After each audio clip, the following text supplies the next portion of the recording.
I think this is one of the big challenges that a principal, a teacher in a school faces, which is you are often operating in a system that you want to be thinking big about what's possible for your students. You want to have a bold vision for change.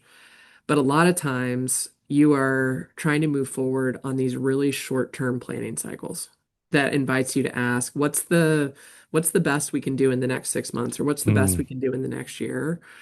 And I think the reality is when you're only setting goals around what you can realistically achieve in the short term, it just fundamentally narrows and lowers like your sense of possibility. Because you don't want to miss your goals, and you may only be able to move so far in the short term. But it makes us so transactional and so right. tactical in our thinking. And the reality is, like, we all are up against, different versions of those kind of short-term cycles. And so, we have to that we can't just like wish that away.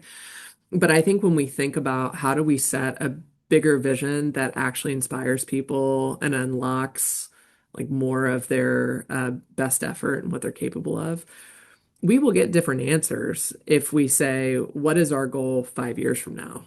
Mm, Then what is our goal 6 months from now? And so I think at the simple level, why it's important is just because it generates a lot more possibility for what we think is possible and for how we can unleash people's potential.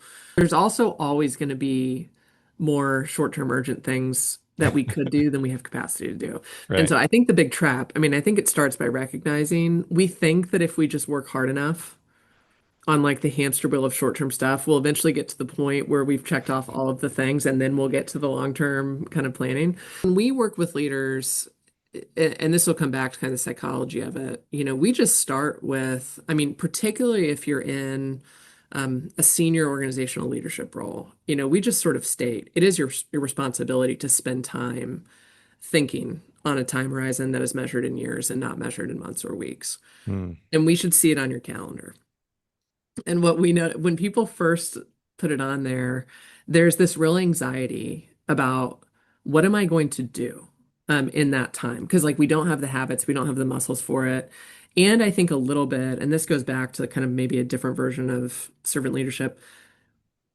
How do I know that that's time well spent? Because I think the thing that draws us into the short term stuff is like we know what the value is, we can see it right away. And so there's almost this guilt to taking time to step back from the day to day and think about the future because we can't measure how productive it is.